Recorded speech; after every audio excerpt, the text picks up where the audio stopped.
How are you, Mr. Smith? I'm good. I'm good. Thanks for having me on, Matt. Man, what an honor it is. And I'm going to tell you this right up front as we get faces coming in too. I've been reading your stuff for 20 years. That's awesome. Yeah. That's awesome. You Yeah, put a it's lot of great work out into the world, man, and you have for a long time. And so I'm super appreciative of that and appreciative of your time here with these guys. well, So, thanks, man. I love doing what I do, so yeah, it's yeah, fun. yeah. Yeah. That's not a bad way to have to go if No.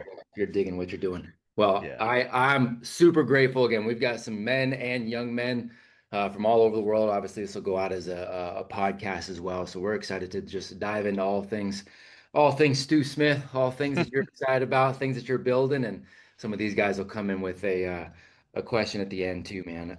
Sure. I got introduced to your stuff early on. I had a number of friends. This was probably 20 years ago, towards the tail end of college, and I had some friends that were shipping off to OCS and some various parts of the military once we were getting done. And there's a couple of guys who went, "Man, have you seen this special on Buds on TV on these guys becoming Navy SEALs?" And that was my first exposure to to the teams in general. And I remember watching that documentary and going, "Oh, this is super interesting." And they go, "Look, we're trying to get ourselves ready. We want to push towards that. And here's this guy's stuff that we are using to help us get there." So that's where I was first introduced to your work, man. So That's if you really don't, cool. which is cool. So if you don't mind, can you give these guys a little bit of a high level of who Stu says Stu is, and Yeah, a sure. bit about what you're building, and then we'll dive into some more of the particulars. Sure. Hey, something interesting about that documentary you Yeah. probably saw, which was probably class 234, Yes, sir. That's the one. something like that. Yeah, yeah, yeah. Interesting story is that when I watch that show, it is like watching a high school reunion video Yeah. because all the instructors, well, not all of them, but good number of them, I had known from either buds or deployment at the same team with, and Yeah. then that was my first batch of students that I've ever created or helped produce, going through that training. All those officers from the academy were in that So cool, class. man. So Yeah, yeah, that's got to be so cool to see. I it remember it's really neat. Patso. I don't remember. I think that was something like that. The guy with the Yep. mustache. I Yeah, I don't remember know him. him. I don't know him, but Okay. yeah. Okay. So some of the Well, other ones were a lot of fun to how see, cool, and man. yeah. So How cool. anyway, so I've been doing this for a while. Yeah. I went to the Naval Academy, graduated, went to SEAL training right afterwards, as became a SEAL officer, and I served 8 years total, in the Navy. Be quite honest with you, I didn't have the commitment to put in 20. Sure. Started. I got married, started having kids, and it was just a decision I made. And this was before 9/11. It probably would have been a little harder to leave Mm, after 9/11. mm, I think understood. this was 1999. It was a different world back then. They were downsizing the military and Yeah. paying people to early retire. I mean, it was a different world, completely different world. And then afterwards, I was wondering what to do, and I got into fitness. I wrote that book that you're Yep. um, probably saw. Complete Guide to Navy SEAL Fitness was my first one, and then be honest with you, fast forward 25 years later, I have written over 40 programs, published 13 books, that are on various fitness training programs depending on the job. And I kind of have a system now of training where you focus on the fitness test, anything with a fitness test to enter, military, law enforcement, firefighter. Focus on that fitness test to get accepted, and then you have to focus specifically on what's that training is going to look like, whether it's police, SWAT, firefighter, spec ops, and create programs around that. And it has been a really successful process for many operators out there, and all things So good. tactical. Yeah, now for over 25 years, And yeah, I'm proud to So still be relevant, and I try to stay smart with new technologies that's coming out and new yeah, systems, and not only creating stuff for the young kids that are thinking of serving, but yeah, also us older guys who are a little beat up after right, 40 years of moving hard and working for hard, and sure. you know when So, all those old aches and pains yes, from sir. high school athletics and college athletics come Yeah, back to say, "Hey, remember me?" you You start you getting. start feeling them again in your 40s. Yes, So sir. yeah, I create programs around that as well, and I love it, so man. yeah, that's what I I do. I appreciate work that. out and write about it, and it has been a life's passion, and I'm just honored to be part of people's journey. I appreciate you laying that out. And you have been a huge part of people's journey, been a huge part of serving people through that journey. So that's a big deal. I'm interested. So when we bring our young men in here and we've got such a big focus. We've got, over 100 campuses that have either launched or are in the process of launching with our organization. And one of the things that sets our campuses apart, aside from the what we consider to be relevant education, not just playing school. A huge part of that is the focus on the physical. It's the focus on the health. I think we're missing that in so many of our programs. I look back to like JFK's, when he Yep. was endorsing in '62 at La Sierra High School and all that. I love that. We're missing so much of that. When you were Yeah. growing up, what was the physicality for you? Like, what were you involved in as a young man that kind of steered you in that direction is the first question. And the second part, are we losing some of that physicality that was inherently within our culture? Are we losing that a little bit? What do you think on that? It's kind of a two-part Oh, question. 100% we're losing it. Yeah, I mean, I grew up, we had PE every day. yeah, You could pick the types of PE that you wanted. You yeah. could go and lift heavy weights in the gym. You could do baseball, basketball, wrestling. You do whatever Hmm. you wanted to, and it was awesome. For Yeah, a young kid that I can't imagine going to high school and not having a physical outlet. totally. Which many people have. I mean, hey, it's great to be math and science oriented, but come on, it's not a healthy way to go. And Yeah, you're right. I think we are missing some of that physicality. However, it is still there in the culture, but it's an athletic culture. It mm, is, right, you have to be focused on some sport or activity right. that is physically orienting. Um, Otherwise, you could simply miss out on it Yeah, altogether. And yeah, unfortunately, there's a large population of kids that just don't move anymore, yep, throughout high school in their young years. And, yeah. um, And we got to work on that, and I like programs like yours, that because fitness is the catalyst to everything that is good. yes, sir. It is. I mean, you will Yeah, be a better person because you exercise. You will be smarter. You will be less stressed. You will be able to, so true. set goals for yourself, long-term goals, and learn how to do that because nothing is immediate with fitness. Right. You have to, I mean, it's just everything that you need to, I'm not saying just be a physical, stud. Sure. It is what helps me become well-rounded.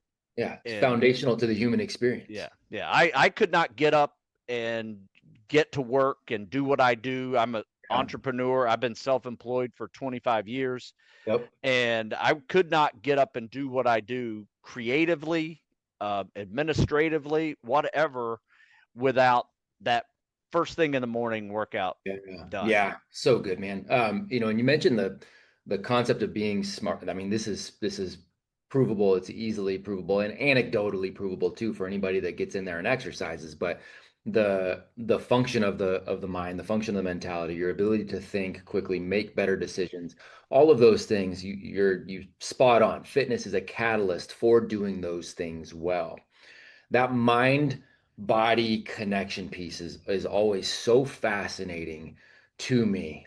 We had a gentleman named Andy Stumpf, Yep. former teams guy, and Andy came in, and one of those stories I remember him telling our young men was that in buds, he could see the difference. He said there was one specific thing that he used as kind of like you could kind of see a litmus test, sort of see the difference of guys who were going to make it and guys who weren't. He said they're, everybody's lined up, they're in the water, the waves are crashing over, everybody's freezing cold. And he says you look at the guys that are just kind of in the 1,000 mile stare and they're like, this sucks, this sucks, this sucks. He's like, those guys are going to quit. He goes, the other guys are saying the same thing, but they have a smile on their face. They're going, this sucks, and they're looking around and they're going, right, guys, this sucks, right, guys, and they're kind of looking left or right, right. He's like that. It's that mentality. So you've trained thousands of people at this point, and so what are some of those psychological common denominators of those who, sure, make it during buds, but also make it in life in general, make it whatever that looks like, versus those who ring the bell either physically or metaphorically. Hmm.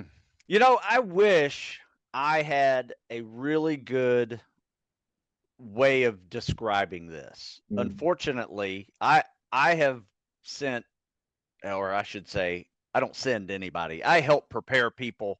They go right, through buds on their own. I right. don't hold their hand through it. They get through it on their own. So, um, I've helped many people prepare for that journey, and all journeys.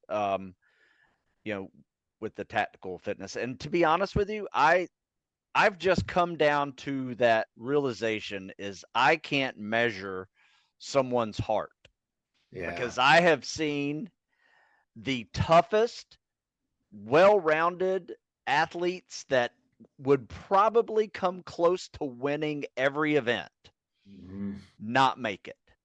And mhm, then I've seen the average guy, kind of squirrely looking and not particularly muscular, um, make it completely fine and never mhm. fail anything and get through hell week, get through all the other challenges and do fine. And I So wish I had a better way of saying I know yeah, who's going to make it, who's not. yeah, I do. I look at someone and said he would surprise me if he doesn't make it.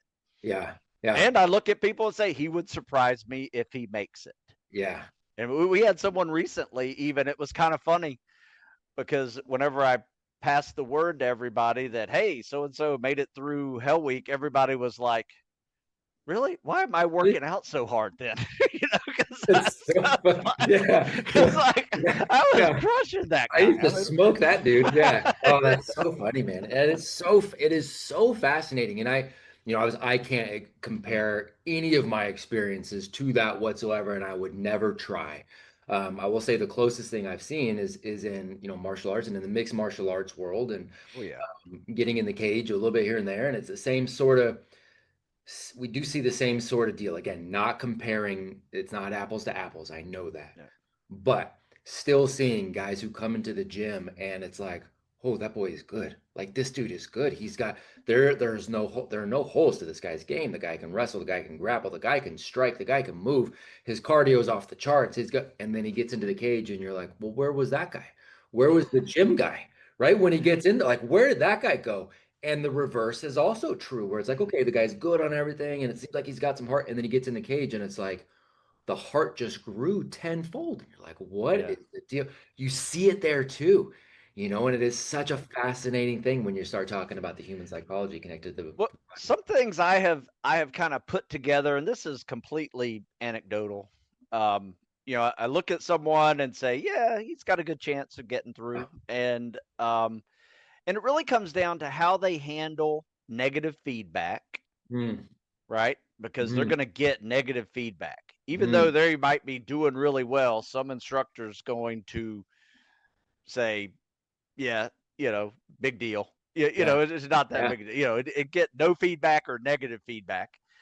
And then, what is it when they don't pass something, when they Yeah. fail for the first time? And a lot of these kids are exceptional in everything, right? Mm, They make the best grades, they best athletes at their team, all star, and then they show up and they fail for their first time. How do they handle failure? mm, So I would rather really kind of see somebody who's struggling with me, accomplishing some things, failing some things a couple of times, and then, come out Yeah. stronger on the other end of that Yep. failure versus letting that failure like completely define Shut them how they down. think about themselves. And it was something I came up with recently in this program. Actually, I created this little never quit mindset program, Yeah. and it's my first non-workout book, and it's basically all the mental side of what I coach. Yeah. And it is, looking at failure as it's not a failure. In fact, I say to get that word out of your vocabulary and call it a learning experience, Yeah. because you're Yep. going to be smarter after this process. 100%. And you just and I've even gone to dabble with, I'm going to experiment with this. Yeah. Instead of setting this hard set goal of like really far fetched goal that sometimes Yeah. I like to do, but I said I'm going to experiment and see if I can get there this way. And then I realized, oh, that didn't work. So let me try something else, right? So Yeah. it doesn't even come close to like failing to reach a goal. Yep. I'm just trying to figure out what's the Yes. best way to get up there.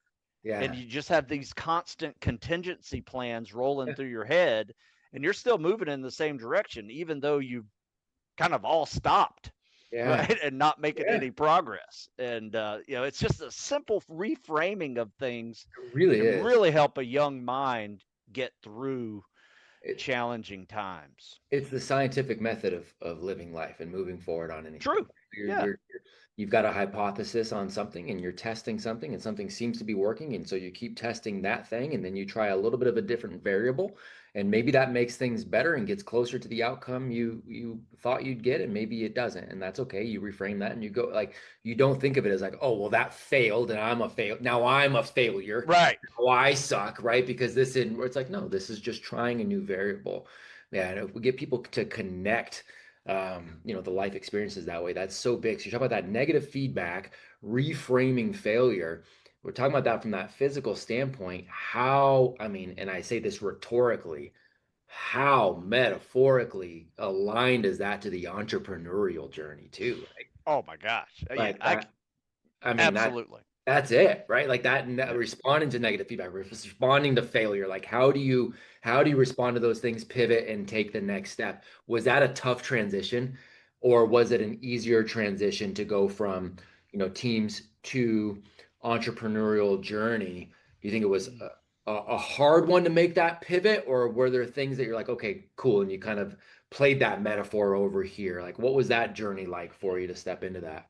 Well, to be honest with you, I wasn't 100% comfortable jumping right out of military service Yeah. and starting my own business. Yeah. I actually worked for a couple of folks in the fitness business, Okay. kind of got my, certifications and some Yep. more education in it, during that process. So it's kind of a safety net, so to Sure. speak. Yep. But I always had the side gig going, right? Hmm. And I would be the guy that got off work, work on my side gig, wake up Hmm. early, work on my side gig. And Hmm. then eventually that side gig turned into like, Like, all like, right, I could do this. I yeah, can make this a thing. And, gradually just kind of weaned myself off of being yeah, an employee into um, doing my own thing that I've kind of awesome. and just really have luckily used the evolution of technology to make everything better. Because Yeah, when I started this, I was selling ebooks back when there was dial up, right, right? So like 2001, 2002, you right. know, people could buy ebooks, but if you had a couple megabytes to download, it was going to take a while.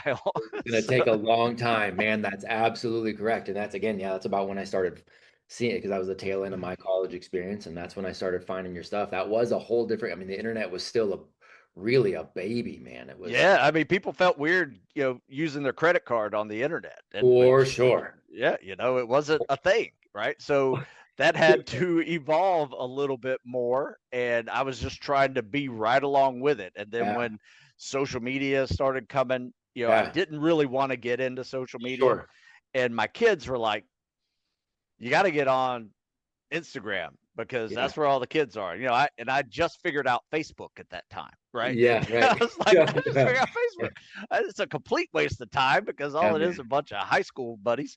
Um, but then I was like, you know what? I guess I can start using this for business, Yeah. and started thinking in that mindset versus, Yeah. hey, I wonder what my high school friends are doing. For And sure. just focusing on business, making it business oriented, and articles became videos, and workouts became critiques of different people trying to struggle through different Yeah. techniques that I'm trying to help coach a wide variety of people with the same issues. And and then you get these platforms that are now, like Shopify allows you to link your store into social media, and it's Right. just Yeah. one-stop shop. Whereas back when I started, I had to have a different company for hosting, and then a Right. different company for the website. I mean, it was just a Whole mess. different ballgame. Yeah. So yeah, it's been a nice little evolution, and I tell people all the time, just stay on top of the Yeah. technology because Yep. it's evolving, Yep. you Yep. know, Continuously. constantly. Yeah. That game continues to change.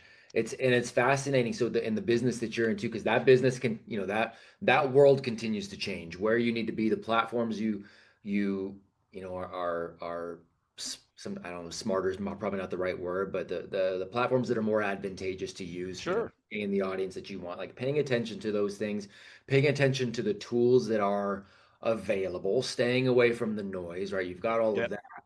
And then you are also, as you're evolving on how you want to train, it's got to be interesting too. So 20, 25 years now, you have to have seen this entire evolution in tactical fitness too, right? Seeing that Yep. become more of a thing, whether it's from, the cultural standpoint of things like CrossFit, and now you got the tactical games, and you've got all that, like you've got so many of these things. What are some of the trends that you've seen that you like? And are there any that you see from that fitness perspective, cultural Yeah. awareness perspective, that you're not a fan of? Oh yes, absolutely.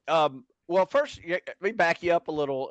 When I started this, I called it military, law enforcement, and firefighter fitness. Yeah. I didn't really Yeah. roll off the tongue very well, while I Yeah. was explaining Yeah. it. And Yeah. when I first heard the term tactical fitness, in fact, I just wrote an article about this because somebody asked, "How has tactical fitness changed in the last Mm, 20 years?" mm. So I wrote this. I write for military.com, been writing for them for 23 years. And that was an article I wrote this week.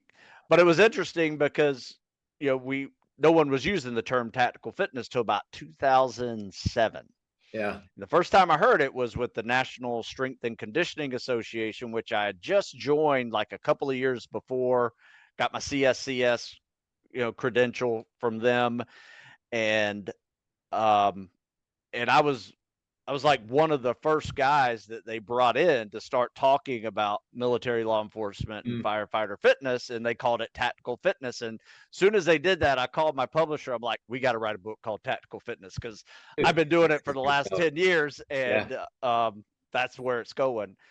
So that has been really good. And what that has done is that has put in a lot more money into research for tactical athletes. Mm. Because before, back when I was first starting, before 9/11 even, all the research money was going to athletes, sports science, professional Olympic level Mhm. athletics, or the other end of the spectrum of, medical science, Yeah. for health and wellness. There's no real tactical fitness involved. Might have been a few, but now it is a real thing, and you Yeah. can find countless studies on military, law enforcement, firefighters, sleeping, recovery, nutrition, all of the important things that make us optimal and add to our longevity. Yeah. So that has been the good that has come out of all of this, whether it's tactical fitness in general, or even all the different ways you can train a tactical athlete, that you see on social media and the internet as well. Anything you don't love? that you're a fan? Yes, Like, yes. I'm not a actually, fan of influencers, yeah, you totally. know, and I'm not knocking the influencer because I get it. You know, they're just, you know, I think they just make a spectacle of what fitness is, you Hmm. know, and in fact, my first post up on my um, up on my Instagram account goes through this long little, I hate to call it a rant, but it is.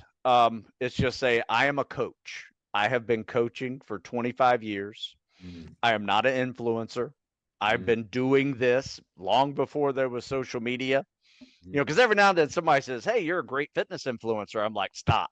Stop it right now. Yeah, I'm not totally. an Yeah, influencer. I'm not going to show you like yeah, what shorts feel great because, you know, they're, you know, a yeah, pair of shorts, right? And you know, what clothes to wear, things like that. I will show, you know, barbells and dumbbells and sure. kettlebells and, you know, even some equipment like the TRX, but you know, I rarely get into all the different ins and outs that could be Yeah, utilized. And you know, I don't endorse anything other yep, than the stuff I use, yep, and that's pretty basic. It's rusty old barbells, and we do it yeah, outside. And you know, the right. training that we do, that you see me post pictures of my guys, that's a free training program. I coach kids for free who want to Yeah, serve, and it has given me hope for the future for the last 25 years I love it, doing man. that. So Oh, I that, love it. so there's a lot of good out there, but Totally. you know, at the same time, there's a lot of people that are just a little too me Yeah, focused. a little too influency. Yeah, Yeah. 100%.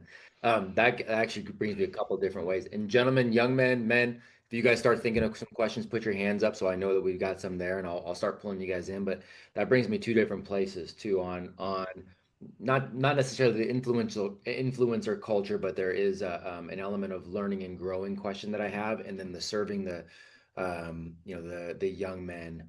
Uh, Part of what you just said too. So on that first part, who do you and I mean and I say who, it could be individuals, but it could also be, organizations or what, but who do you look to continue to further your own knowledge and dive in? Is there anybody whose work or any research or anything that you pay attention to? Are you more like are there kind of some old school guys that it's still like I kind of still follow along with what they're doing and listen more there? Like, is there anybody that you like? That's the first part of that.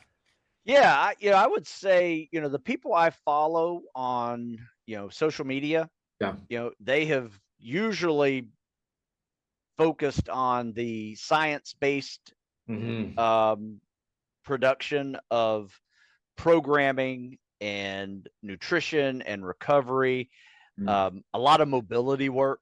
I Yeah. follow people with a lot of mobility works, like the nutrition, a great nutritionist, PhD in nutrition, former Army guy. Now he teaches, you know, nutrition in college. Nick Barringer, I have him on my Okay. podcast all the time. He's really good.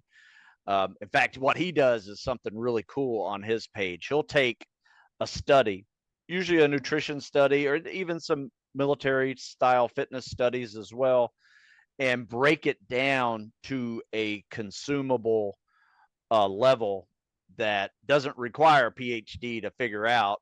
Yeah. And it's really he has such a great skill at being able to make a very difficult topic, at least when you read it as a medical study, um, and make it just a useful tool for Yeah. people. And I probably get, I would say I probably get half of my articles from His work. Very his cool. work. I'll have to look. And I always, you know, give him as a reference, as well as the study, you know, is a reference in those articles that I write, because they're just so many on all different levels. You're going, every age group is going to find something useful in there. That's awesome. I'll have Yeah, to. Nick Behringer's really good, and then the some of the others, I'm trying to think. Yeah. You put me on the spot with like, who Oh do you man. follow? Yeah, no, I mean that because it's there's a lot of there's for all of the influencer culture, there are a lot of brilliant humans there too who are putting out like Nick, right? Who are putting out information that's really, really good and extraordinarily applicable and things that are relevant and matter. And so, I mean, having good resources there too is a good thing. I've never heard of him. I'll definitely dive into his work. You mentioned the mobility side. I mean, my brain automatically goes back to old school like Steve Maxwell. Oh yeah, Right? And old yeah, like yep, Steve, and Steve's great, and Steve has come in with us and joined us, and I still pull in so much work from him, but we just it's tough sometimes. You just got to pay attention a little bit and see, okay, is this somebody more of an influencer kind, or is right. this it's really bringing some value there? Um, the other part of that question, or the other part of what you said that brought me to another question. You're talking about training these young men. We have shout out to Tug Boren, who's one of our young men, became the youngest person to ever complete this 250-mile race, right? Like, yeah, I mean, Wow, just absolute nice. savage. And he's at the Air Force Academy right now. So, Oh, cool. writing him some letters and throwing some stuff out. Do When you're looking and working with these young men, are you looking at the military standards and are those evolving in the right direction, or are we losing something in your opinion, like in the losing something essential in the name of like inclusivity or whatever cultural name we want to put in there? Like, how are you viewing kind of the trend for them from that military standpoint? I think that's always an interesting question for former operators. No, I think that's a great question. I will say this, looking back from when I started this whole journey in the 80s, most of the fitness testing and standards were simply calisthenics and running. Yep. There was no real, and if you had pull ups in there, you were hardcore. Yeah, right, Right. right, right. Right. Which, Marines, they have the longest run and they have pull ups. They were like the hardest core. And they still are. Yeah. I Yeah, think Marines have done a great job, not only with maintaining that type of standard yeah. um, throughout the years, but they've also added, you know, these combat fitness tests, Hmm. that include some what I would say the fire department has had correct for decades, right? If you look at the fire department fitness test, and firefighters would disagree with me to a degree, but they would say, yeah, the CPAT is not really firefighting, but they're doing things in their full Right, uniform, their full right. full outfit, and they're crawling, they're pulling hose, they're climbing stairs, they're hitting a sledgehammer. I mean, that is the type of stuff that I think is a useful tool. Moving a ladder. Some people Yeah, can't move a ladder to laying down to standing.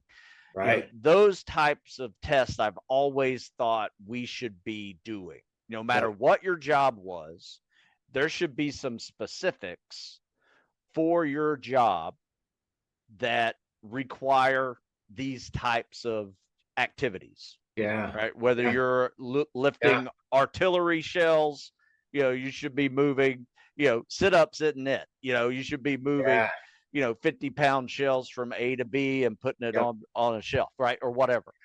Um, I always thought those were just more useful and tactically driven. I do like obstacle courses. I think all Yeah. the forces have obstacle courses that I think are useful that engage grip and speed and agility and Yeah. things that are important that aren't necessarily tested with a calisthenics test. Right. But the Army's done well.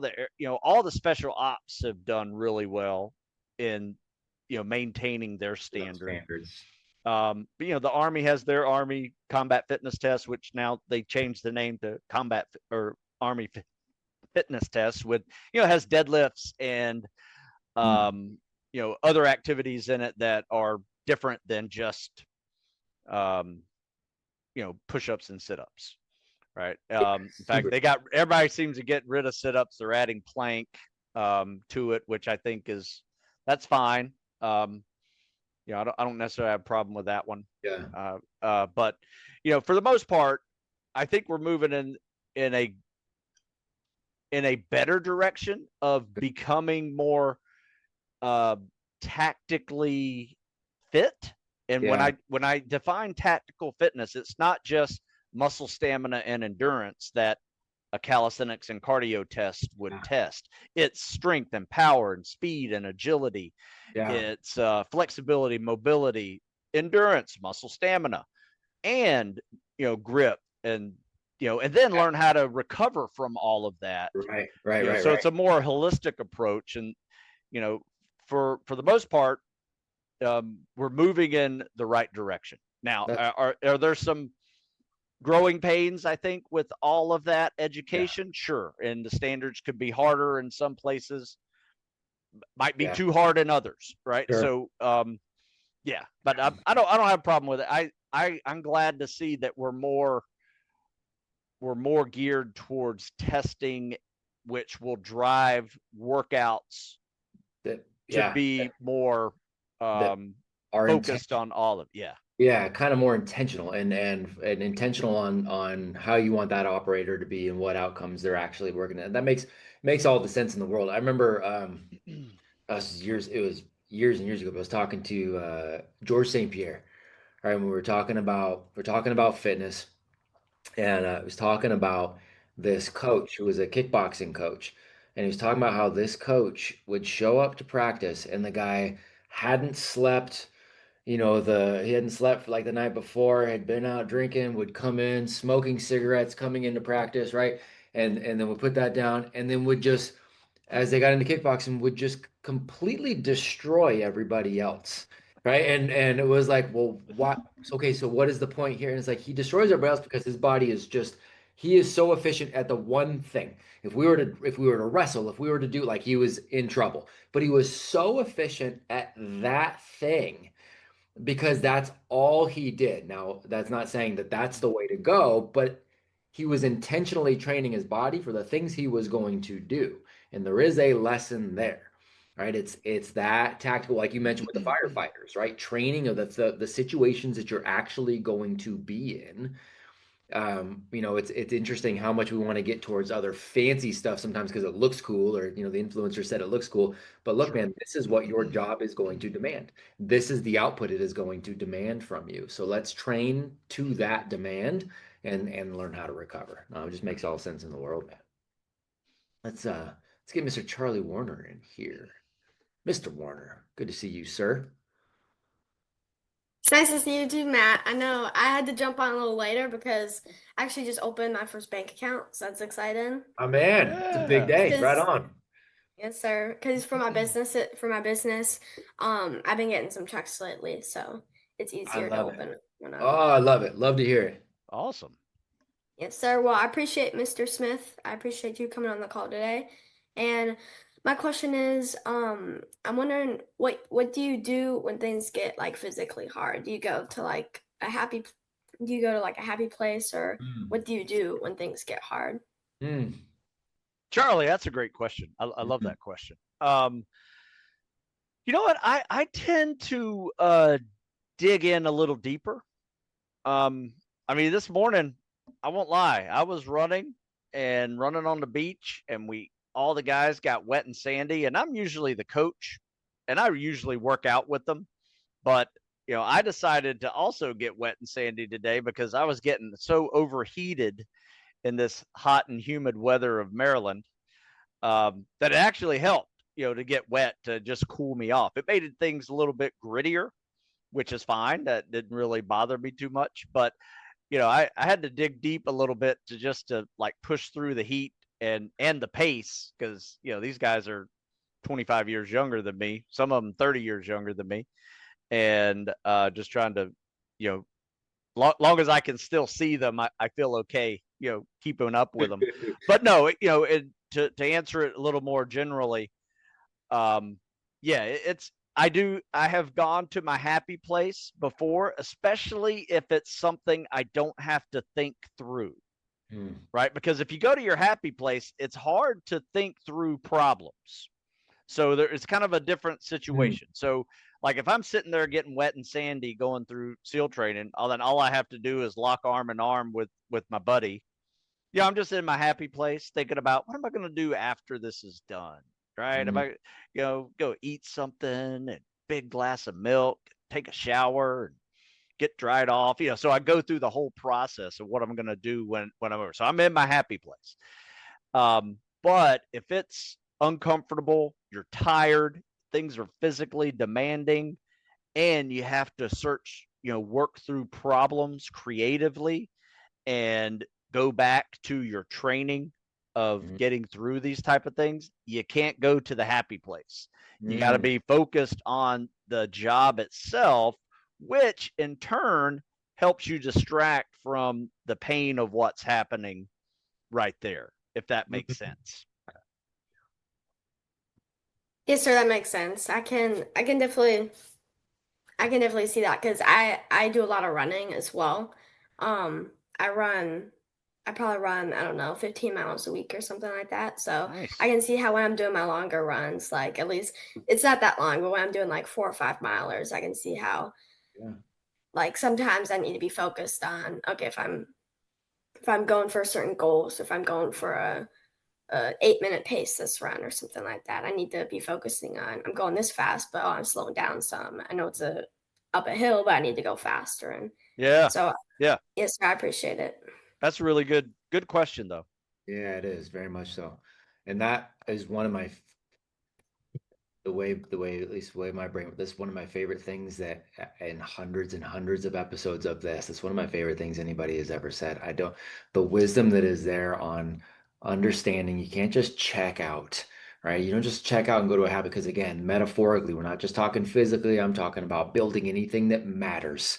You're building Charlie's building that business, you're building the marriage, you're building the relationships, you're building whatever that looks like, not just checking out to avoid the pain of things because it makes it so you can't think through the problem. So you focus on the task at hand, you focus on the job itself, you focus on the mission itself. And hey, a byproduct of that is that when you're focused on here's what I got to do, you're not necessarily focusing on whatever that pain is. Yeah. It's such simple wisdom right there, but that's so And powerful. another level to it that takes it even further is when you have a team Yes, sir. and you don't focus on your own Yes, pain, sir. you're making sure members of your team Mm, are okay. Are they hydrated? Are they fueled? Are they taking mm, care of themselves? And that takes it, to another level that's of right. ability. Man, that's good. I love that. Oh, we got a Navy connection here. We got a Navy connection. What's happening, Amian? Hey, good morning, sir.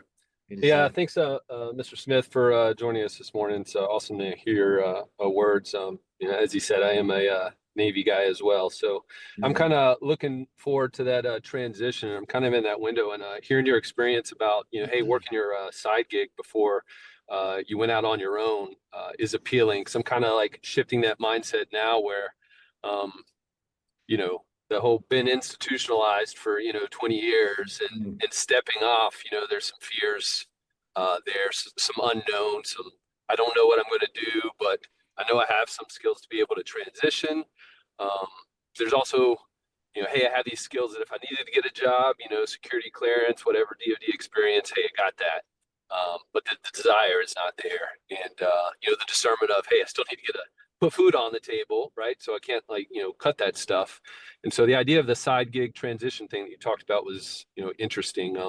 So really, my question is, what was what were those factors? What was the trigger that you decided, hey, I'm good now to, cut that tie of having an employer and starting my own business or going in that entrepreneurship route? Like, what were mm. those final things where you thought, okay, I've built up enough that I'm ready to take that step, as opposed to, just cutting the tie and then, stepping out to the unknown? You obviously had that transition.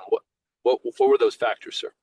Mhm. Well, it's a great point. The way I looked at it as I was going through it is what my side gig was kind of interfering with my job to a degree. It was making me a little more tired. I had babies, and it was a lot juggling going on. So it was always kind of a struggle to kind of keep that side gig going. But there was a time when it was just the opposite. right? My job is actually interfering with my side gig. And that was just simply through Yeah. growth. Money was coming in both ways, which was really nice. And I kind of rode it for a little bit, and maybe like 6 months, just to kind of, have a little bit of kind of a little bit of a bank account cushion. And then I told my folks, I said, look, I can't really work here full time anymore. Um, and so I offered to do some contracting work with them, and it cut my hours, by 75%, but I was still involved with it, and it was relatable to what I was doing anyway. So I never felt like I was doing, and I had some clients over there that I didn't want to say bye to anyway. So I guess somewhat out of loyalty to where I was working, I just offered to do a little bit more. Did that for another year while I really focused on the there's no longer a side gig. And then to a point where it just like, okay, this is 100% Yeah. me now. But it was a nice steady evolution. Doesn't have to happen overnight. Just be patient. That's probably my biggest advice, and give yourself a year and a half, trying to make it work. And as long as you're seeing growth, you're gonna know when to make that, make that That, final push. and that's, Amy, and one of the things Mr. Smith just said there too, that I think is interesting. I don't know how much I've thought about this prior to, but having that side gig that is somewhat connected to that main gig, that's an interesting thing that I would wonder, does that help that transition piece, right? Having those not be, because when he's talking about, and I've had the same experience when he's talking about, I've got my full-time gig, and then I get home at night and I'm working on the side gig, and then on the weekends I've got my side gig, right? Like that's a very real thing. If those are two separate personas altogether, because this one is in this industry and this one's in this industry, I wonder if that takes a little bit more out of somebody than if there is some sort of congruence there, right? So as I was building out campuses, I'm traveling and I'm speaking, and but there's a lot, it's education related, and I'm speaking to employers and I'm hearing from them what they're not seeing from young people that they're getting, and I'm able to take that back to the Nice. campuses and to the families I'm serving, right? And I'm so it was almost like it was one mission, and I do think that made it easier for me to ride that out for a longer period of time. So I think that's an interesting point to consider. Well, I'll say this. I also dabbled in some, even though I was focused on fitness, Mm. and my job that I was working was through a fitness agency. Um, and I also played around, like post 9/11. There was some security consulting that popped up Mm. in my wheelhouse, and that got me traveling a little bit, Yep. a little too much than I wanted to, but the money was really good, and it felt somewhat of a relief to use a different side of my brain and Mm. some of Mm. my background of security and Mm. anti-terrorism, and some of those skills that I Yeah, had. So makes sense too. it was kind of a one of those choices that I had to make at Yeah. some point, of like, do I want to keep going down this route and chasing this, security thing, which really meant a lot of travel. And, Hmm. quite frankly, I didn't feel like I wanted to do. So I, Hmm. I decided to see what I could do in my own home, and, basically be self-employed from there. Hmm. So, Yeah, that's interesting. It's like this, it's an energy management game. I don't know. What are you thinking on that, Amian? That's tough. Uh, yeah, well, I would kind of relate it to your comments earlier on training like you fight, when we talk about like the PT test or the fitness level. So, if you're talking about like, hey, whatever your job is, you're doing a side gig that's related to that. It's kind of like you're training to kind of go step out Mm. on your own and, Yeah. be able to implement that stuff as well. So from that perspective, I get it and understand it. Um, I'm also wrestling with not doing anything related to what I'm doing now. Well, sure, And but so and I that's, didn't even yeah, think of that, but what Mr. Smith just said too, there's almost that energy, man. Like there's almost this conservation of energy when you're going, okay, there is a familiarity there. There are a lot of things related to what you do now that you can probably do in your sleep, right? Maybe not optimally, but you could do it in your sleep. There's a little bit of like, okay, I can do that there and not have, I don't know about you. I've got so much mental capacity every day, right? Where it's like, cool, man, I can go hard, think clearly for a while, and then all of a sudden, brain turns into a pumpkin. Oh, absolutely. It's We done. only have so much Dude, bandwidth. Yeah. completely, right? Yeah. And so there's that yeah. part of So that too. It's an interesting scenario. Good question, Amian. absolutely. Thank you, sir. Appreciate it. That was good, man. I know we're coming up close to the hour, but what do you for you personally going forward here as you're looking at the tail end of this year, you're looking into 2026, what are kind of the, do you have any big short-term, long-term goals for business and for you personally? And those may end up being the same thing, but do you have anything that you're really excited about building right now, whether it's the, never quit mindset, whether it's like what's exciting for you right now on both of those fronts? Yeah, the never quit mindset has been a fun journey for me because I've never really discussed the mental side of things Yeah. before. And it's such a crucial part. And I realized I was coaching it just kind of subtly Yeah. versus actually focused on verbally discussing it and Mm. coaching it through writing or speaking. So I think I'm going to create something around the never quit mindset. I already created a course around it. I'm probably going to, make it a simple podcast, kind of Yeah. quick, where, I get a guest on and we just talk about what was the moment that changed you Yeah. by not quitting, Yeah. right? And let's talk about that never quit, Yeah. and what it has brought to you today. Something very simple Yep. like that, but very meaningful, where people have like a divergence in their life to where they are now, simply because they chose not to quit something. Totally. So I think that's pretty valuable, just for the educational Yeah. possibilities of that. But personally, for me, I'm 56 now. Gonna keep on getting after it. Yeah. I enjoy that. I enjoy my daily workouts, with the group, and um, like I said, they give me hope for the future. And it's funny because I had a new guy who came in today. I shouldn't say a new guy. He came in today, and he hadn't been with us for like 5 years. He's a Yeah. retired Army guy. Came in and he started working out with us again, like he always did. Great in shape guy, but just had some scheduling issues. But he came back and he goes, Stu, I can't believe what I just saw.